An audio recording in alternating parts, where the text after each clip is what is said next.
in the Muslim world, Sheikh Muhammad Tahir Al-Qadri.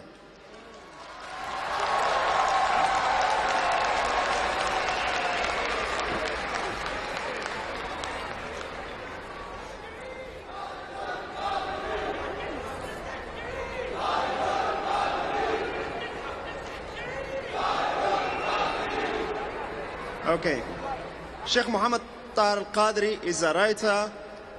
Maybe by next week he will have another 4 books coming to the market. This year, one of his best achievement is the long march in Islamabad, the anti-corruption march, where he wanted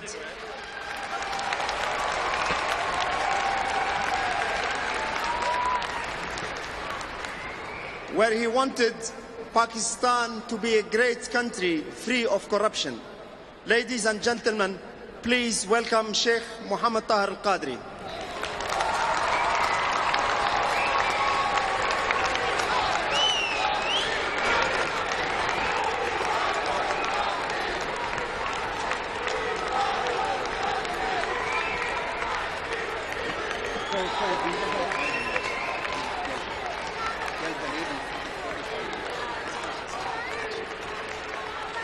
Assalamu alaikum wa rahmatullahi wa barakatuh.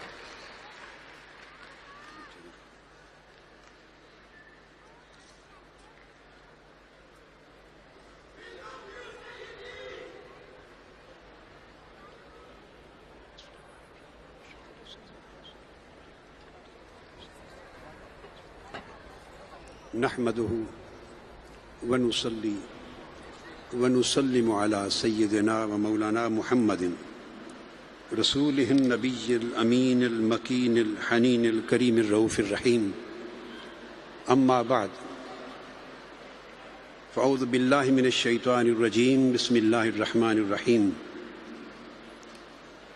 فبما رحمة من الله لنت لهم ولو كنت فظا غليظ القلب لانفضوا من حولك صدق الله مولانا العظيم. Respected scholars, dear brothers and sisters, an honorable audience of Global Peace and Unity Conference.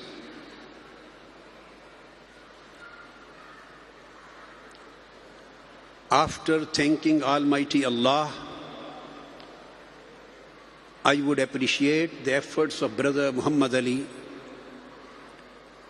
for organizing such a beautiful event which has an international significance in order to propagate the true message of Islam all over the world. Today, we are living in a very crucial period. Muslim Ummah and our younger generations are lost. We have almost lost our ideology. We have lost our identity. We have lost our culture. We have lost our pride of legacy. We have lost our connection with the greatness of teachings of Islam. And we have lost our link of following the role model of the most perfect human being of the universe, and that is Sayyidina Muhammadur Rasulullah sallallahu alaihi wasallam.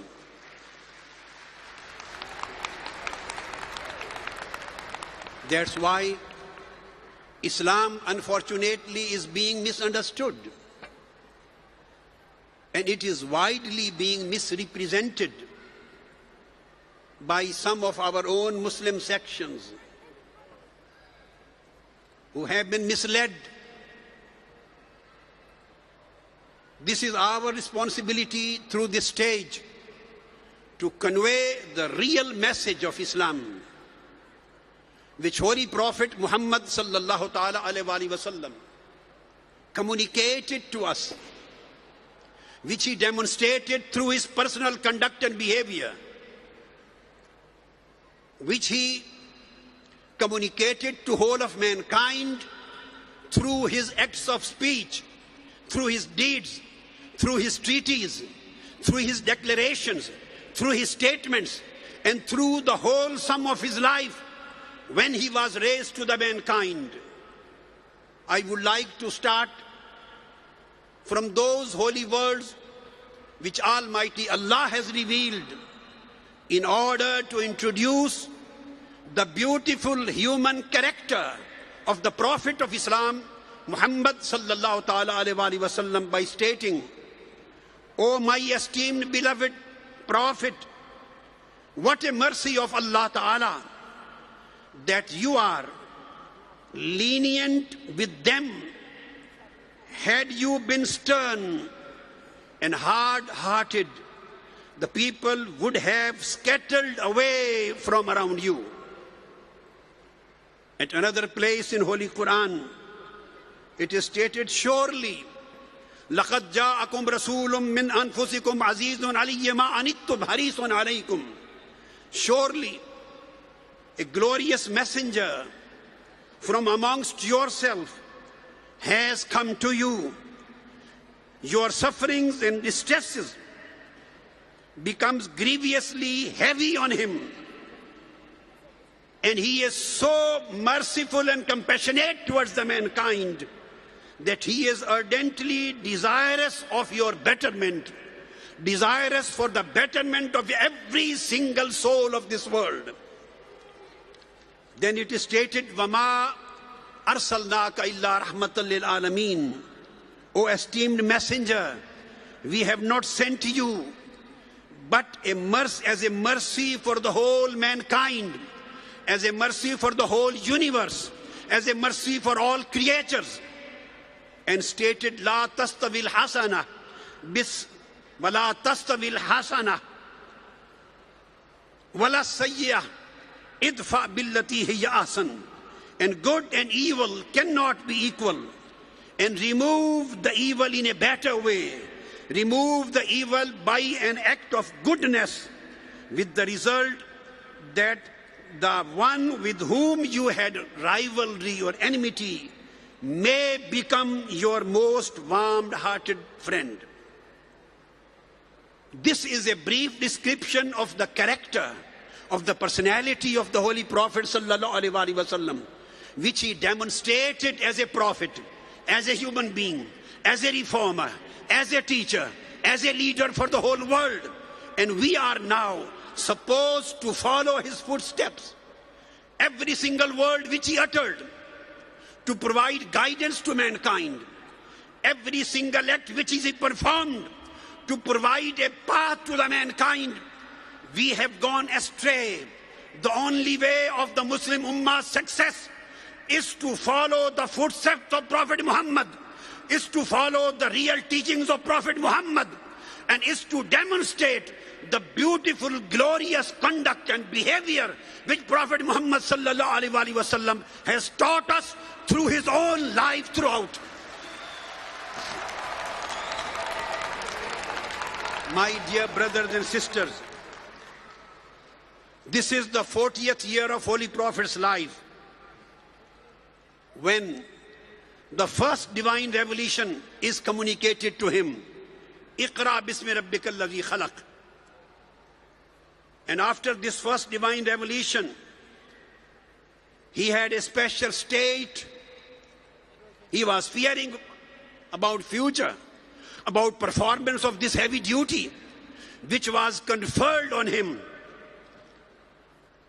And Sayyida Khadija al-Mu'mineen, she describes, this is the first statement on the seerah of Holy Prophet given by his holy wife.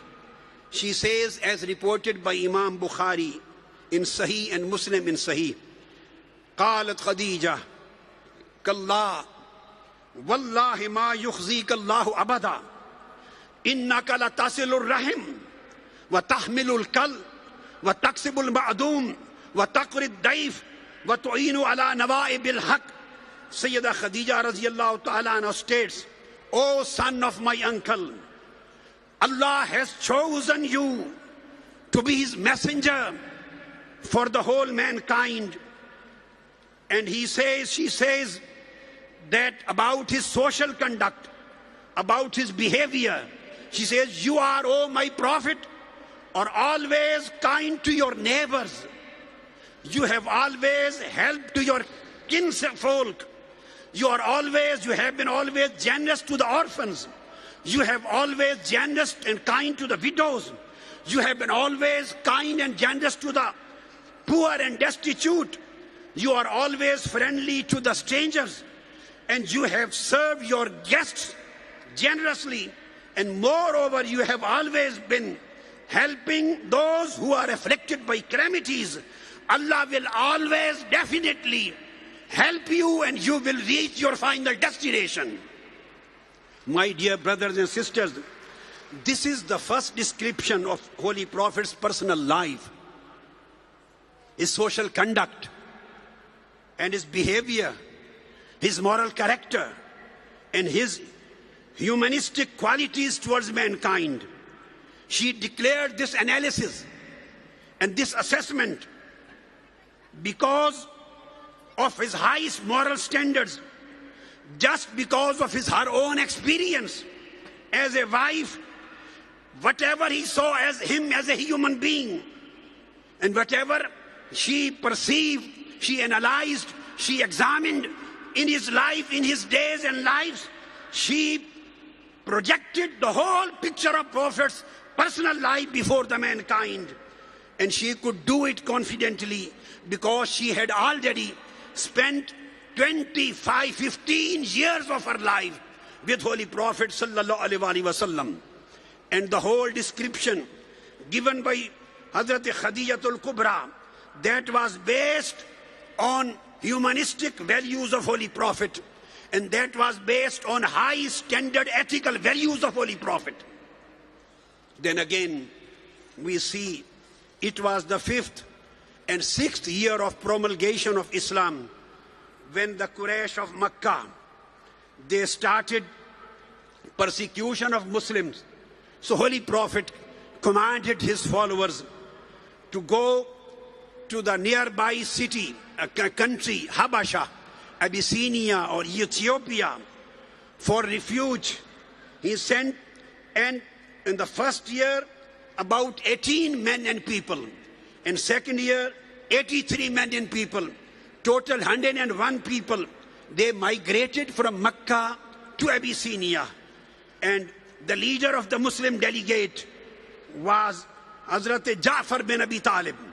When Quraysh heard that they were very nicely received and they are going to get a very protected place there, so they went in order to talk to the head of Abyssinia so that they are returned back and they do not get the respect and protection over there.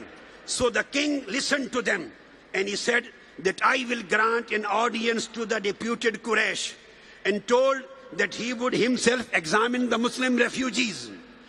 He was sitting in the court and he asked, "O Muslim refugees, what is your religion?" This is, my dear brothers and sisters, this is the description of the religion promulgated by Prophet Muhammad sallallahu alaihi wasallam, which I am going to quote in the words of Hazrat Ja'far bin Abi Talib in the royal court of the king of Abyssinia. Let us try to understand what was the religion of Islam, what were the teachings of Quran, what was the teachings of the Sunnah of the Prophet Muhammad, which were declared in the royal Abyssinian court by Ja'far bin Abi Talib. He says, Ja'far bin Abi Talib says, "Ayyuhal Malik, kunna qawman ahla jaliyah, na'budu al-asnam, wa na'kulu al-mayta, wa na'ti al-fawahish, wa naqta'u al-arham, wa nusi'u al-jivar, wa ya'kulu al-qawiyyu minna al-da'if, wa kunna ala zalik hatta ba'asa Allahu ilayna rasula, wa amarana bisidq al-hadith, wa ada'i al-amana, wa silati al-rahim, wa husn al-javar, wal kaffi an al-maharim wa ad-dima, wa nahana an al-fawahish, وقول الزور وأكل مال اليتيم وقذف المحصنة. Jafar bin Abi Talib says, "O king, we were ignorant and uncivilized people. We were a barbaric nation. We used to worship idols, and the strong among us lived by praying the weak. We obeyed no law. We acknowledged no authority. We were just brutal people. In these days, we knew nothing about human dignity. We disregarded every feeling of human being, and we were habitual of committing shameful deeds and crimes. We used to kill our blood relations, and we had forgotten our duty towards our neighbors and human beings. This was our moral condition. This was our society in which we were living a barbaric life. In these conditions, God, in His mercy, sent to us His beloved Prophet, Muhammad, peace be upon him, and He exhorted us to speak the truth. And He said to protect the weak, the poor. He commanded us to become the humble, to help the widows and to help the orphans. And He ordered us to show respect to women and never to slander them. He commanded us to be faithful to our trust, to observe our duties to our kinfolk, to our neighbors. He refrained us from forbidden things. He refrained us from committing bloodsheds. He refrained us from committing immoralities. In these conditions, dear audience, listen the words of Jafar bin Abi Talib. Listen the picture of Islam which Jafar bin Abi Talib is giving to the people, to the king, to the royal court of Abyssinia. Just try to understand, this is the need of the day. We need these words of Jafar bin Abi Talib to communicate to every single person living in the Western world. We need this message of Jafar bin Abi Talib, which he communicated to the Abyssinian court, to be communicated to the whole world, from east to west. And I want to tell the Western people, the Western nations who are today bracketing Islam with extremism, who are bracketing Islam with extremism and terrorism, I want to tell, this is the reality of Islam. Jafar bin Abi Talib says, try to understand the ethical and moral quality of the message of Prophet Muhammad. This was the message of human dignity, based on humanistic foundations. This was the message of social equality. This was the message of economic justice. This was the message of purity of faith, message of purity of thought, message of purity of deed, message of purity of conduct, message of purity of behavior. This was the message of mutual respect, message of fulfillment of human rights. This was a message of integrity of character. This was the message of solidarity of human life. The message of Islam, right from the beginning of his prophetic mission, he stood up against abuse of human rights. Holy Prophet stood up against killing of mankind. He stood up against depriving women from their honorable status. He stood up against committing the shameful acts against mankind. He raised his voice against every kind of aggression. He raised his voice against every kind of injustice. He raised his voice against every kind of discrimination. He raised his voice against every kind of oppression, against every kind of immorality, against every kind of vulgarity. And he fought from right beginning to the end in order to promote the peace, security, tranquility, and welfare of the human beings in the whole world. This was the message of Prophet.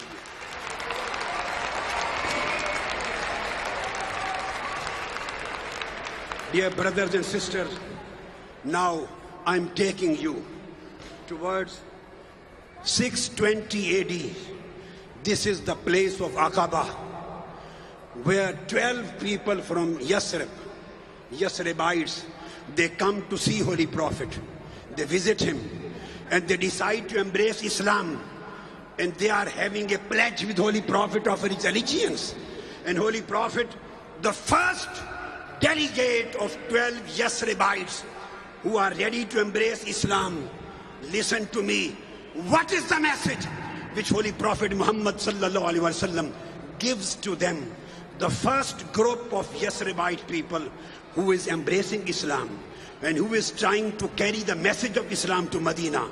And the first principles on which Prophet Muhammad is going to base the foundations of the society of Medina.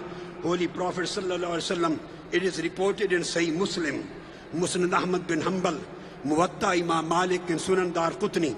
Holy Prophet sallallahu alaihi wasallam, his pledge of Aqaba, he says, and the people are pledging, he say, we would not, they say, you would not indulge in adultery. You should not practice or propagate indecency or immorality. Holy Prophet is taking pledge from them. You would not steal. You would not rob anyone's property. Holy Prophet is taking pledge from them. You would not practice the custom of killing the people and particularly killing the children. And you will not falsely accuse or backbite anyone. And you will never defame women. And you will always observe life of full chastity and purity. And you will not disobey the good deeds and good causes. And you will always support the truth and justice. These are the 9 basic points. Look at Holy Prophet's first declaration. He is giving them foundational principles on which Prophet Muhammad wants to build up. He wants to construct the Islamic society of Medina, the Islamic state of Medina. He is providing them a foundation based on these spiritual, ethical, moral and human values. And every single word of Prophet Muhammad is based on purity of faith. Every single word of Muhammad is based on decency of morals. Every single word of pledge is based on the concept of protection of human life, is based on the concept of protection of human honor, based on the concept of protection of human property. Every single word leads to the philosophy of prohibition of killing or harming the people and upholding the truth, upholding the justice, upholding the piety, upholding the chastity, upholding humanity in the life. This is the Holy Prophet ﷺ teaching.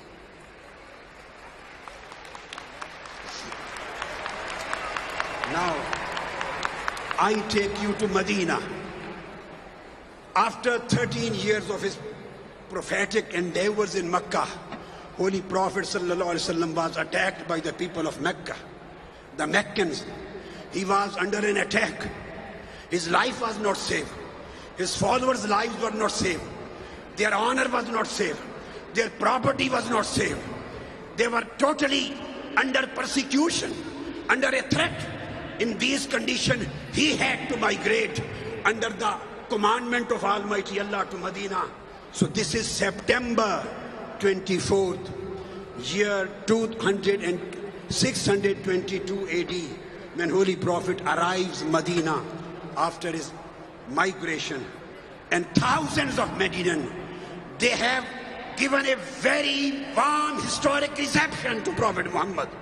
And after this receiving the reception, Holy Prophet ﷺ is addressing, my dear brothers and sisters, be attentive to the words, every single word of Prophet's speech which he delivered when he stepped into the city of Medina. This was his first sermon, which tells us, which explains the conduct of Prophet Muhammad, the conduct of the teachings of Islam, the reality of the message of Islam. Holy Prophet says, "O people, advance good deeds for yourselves." And he talks of charity. Save yourself from the hellfire. Even protect your face from hellfire, even with a charity of half a date. And if you cannot afford, giving half a date even as a charity. Then speak in a good manner, nice words to the people. And if you can't speak like that, just give a smile to human beings. Your smiling face will become sadaqah. Your smiling face will become ibadah. This is the teaching of Holy Prophet. My dear brothers and sisters, look at his first speech. Very significant aspect. After his great, historic and enthusiastic welcome by thousands of Medinans, he did not express his anger. He did not express any bitterness. He did not express any irritation. He did not express any annoyance. He did not express any displeasure. He did not express any hatred. He did not utter even a single word which may be unkind towards others. In this condition, he was not looking provoked. His beautiful, lovely, adorable and enchanting face, there was patience, there was confidence on his face. And he did not speak about the revenge of the Meccan people. He did not speak about retaliation. He did not complain against their inhuman and brutal behavior for the last 13 years which they have performed against him. He did not even mention their name. My beloved Prophet and your beloved Prophet sallallahu alaihi wasallam, he was calm in this condition.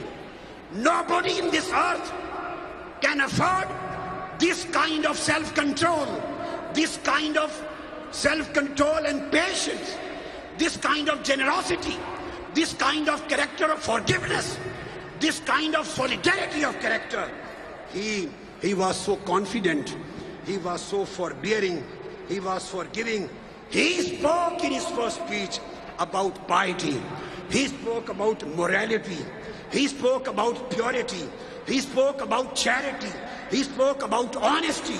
He spoke about peace, and he spoke about forgiveness.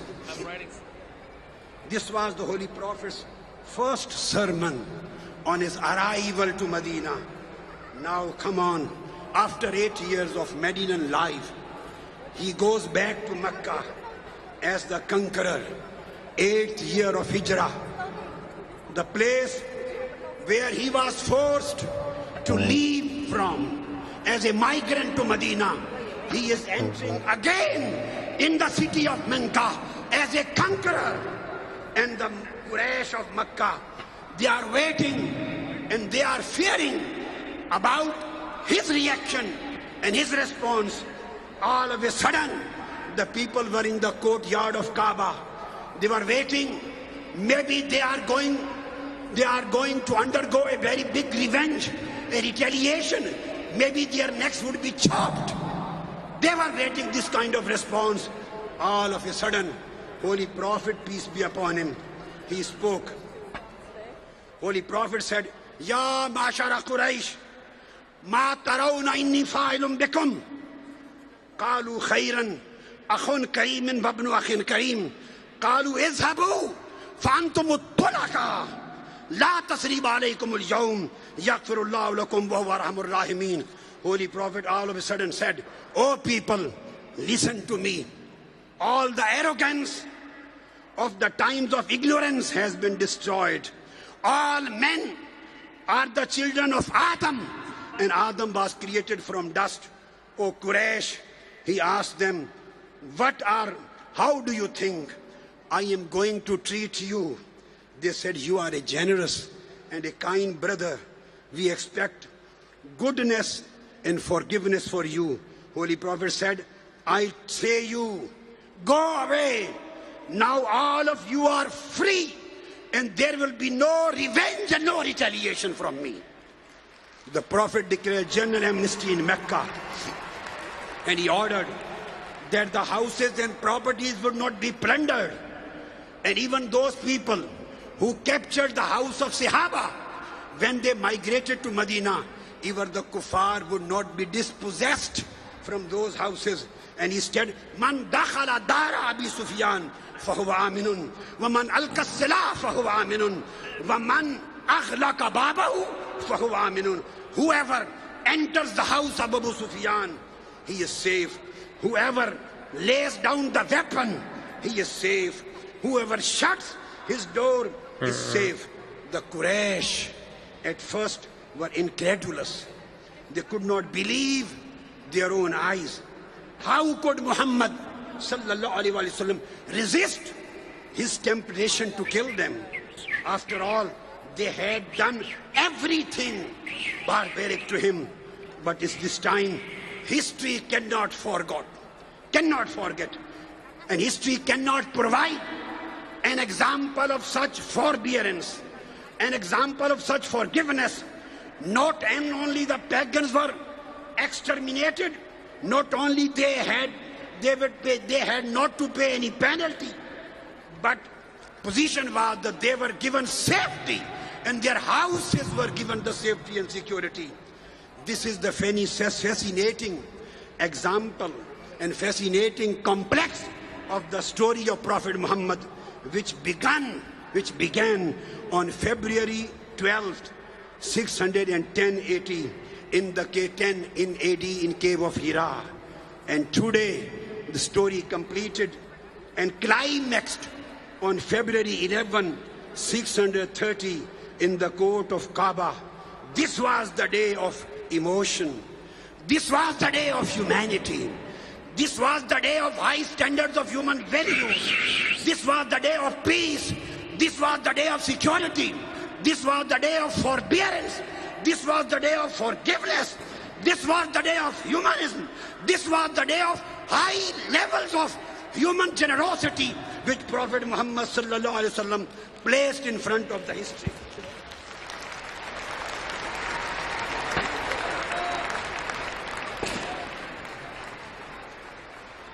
My dear brothers, same was the position when Holy Prophet sallallahu alaihi wasallam performed his last Hajj, and he gave the khutbah Hijjatul Wida. It was 9th of Zil Hajjah, 10th year of migration, and it was approximately 7th of March, 632 AD. But the most vital part of the Prophet Muhammad's speech, you have oftenly heard the khutbah Hijjatul Wida. I don't need to repeat the whole thing. I just want to concentrate on one single point, which is absolutely relevant to our present times, and the message which we want to give through GPU to the whole world regarding the character of Islamic teachings and character of Prophet Muhammad and Muslim Muhammad in connection of peace, security, kindness and generosity. The most vital part of Prophet Muhammad's speech was to establish a global order based on peace and security. Nations, countries and tribes were continuously at war with one another, which resulted in massive slaughter of humankind. Swords were drawn out at the smallest pretext, and generations of human beings, they were slaughtered in the blink of an eye. Prophet Muhammad issued an order. It was a global order of peace and security. He promulgated the world peace order, and he said, Ya ayyuhan nas, inna dima'akum wa amwalakum wa aradakum haramun alaykum ka hurmati yawmikum haza, haramun alaykum ka hurmati shahrikum haza, haramun alaykum ka hurmati baladikum haza. Holy Prophet sallallahu alaihi wasallam stated, he said, "O mankind, please try to keep in your mind, Holy Prophet was not addressing only to the Muslims. He didn't address, O Muslims, Ya ayyuhallazina amanu. No, he was addressing to the whole mankind, because he was raised for the whole mankind. He was made a mercy for the whole mankind. His generosity was for the whole mankind. His guidance was for the whole mankind. His kindness was for the whole mankind. His love and care was for the whole mankind. He said, O mankind, surely your lives, your properties, your honors have been declared forbidden over one another till the day of judgment, as the sanctity of the day and sanctity of this month of Hajj. I call upon you all to show respect to the honor of human beings, to the lives of human beings, to the property of human beings, in the same manner as you show respect to this holy house of Kaaba, as you show respect to this holy month of Hajj, as you show respect to this holy city of Makkah. 5 minutes. In the same way, the life of humanity has been declared to be sanctioned for you. Moreover, Holy Prophet declared that killing of human beings is an act of disbelief. I want to give this message to the Western world.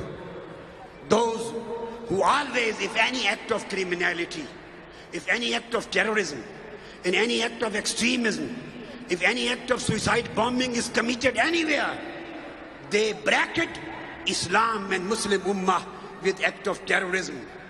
And they never bracket the same other religion with act of terrorism.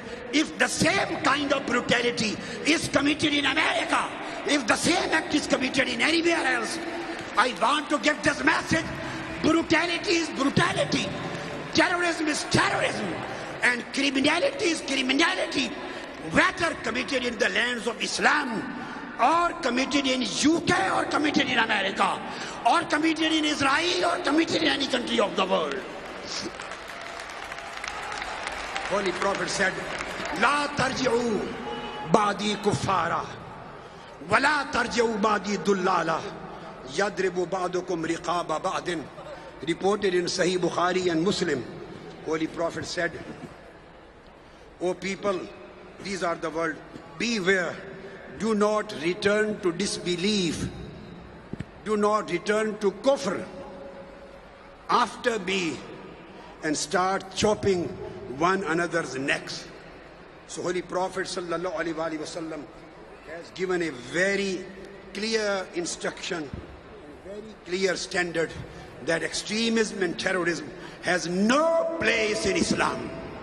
Any act of terrorism has no place in the seerah of Prophet Muhammad. Islam is just a religion. Islam is just a religion of compassion. Islam is a religion of moderation. Islam is a religion of high morality. Islam is a religion of caring and serving humanity. Islam is a religion of modernity. And Islam is a religion of rights and freedoms. So that's why Holy Prophet ﷺ said, commanded his companions and his ummah. It is quoted in Sahih Bukhari and Muslim. He said, Al-Qasda tablughu. Oh my ummah, be moderate. I am quoting from Sahih Bukhari. Sahih Bukhari. Be moderate. Be moderate. By remaining moderate, you will reach your destination. Oh my dear brothers, balance and moderation is the real beauty of the character of Prophet Muhammad. It is the real beauty of the teachings of Islam. So our message from Global Peace and Unity Conference is that Muslims in the Western world and Muslims living in the Muslim world should demonstrate a moderate life, a balanced life, based on morality, based on humanity, based on peace, and based on security. And you should condemn. And finally, closing remarks. There is two kinds of terrorism. Individual terrorism committed by few groups, committed by few organizations. We disassociate ourselves from their criminal activities, and we disassociate and condemn ourselves from them and condemn their terrorism. But at the same time, we are not with any Al-Qaeda or Taliban. We are just with Mustafa and Quran. We are not with any Al-Qaeda. We are not with Taliban. We are just with Seerah of Mustafa. And we are just with Al-Quran. But on the other side, there are some states also committing acts of terrorism. We condemn individual terrorism also, and we condemn the state terrorism also. Any state in this world has no right to go forward and kill innocent and non-combatant human beings. So, message of this conference is that the terrorism committed by organization is an act of criminality, crime, and terrorism committed by the states and killing the innocent people, maybe in the name of war of terror, this is also an act of crime. We condemn this act and we condemn that act too. So, thank you so much. Thank you so much. Please give big one round of applause. Big round of applause, please, London. Thank you. Do you stand up with me in rejecting every act of terrorism, whether committed by organizations or states? Do you stand by me? Raise your hands. This is the message of Islam. We are going to communicate it to the whole mankind, right from east up to the west. Wassalamu alaikum wa rahmatullahi wa barakatuh. MashaAllah, MashaAllah. Thank you so much. Thank you so much. Takbir. The passion, you can feel the passion. Assalamu alaikum. Assalamu alaikum, London. You do not want to miss this next speech, I guarantee you. The next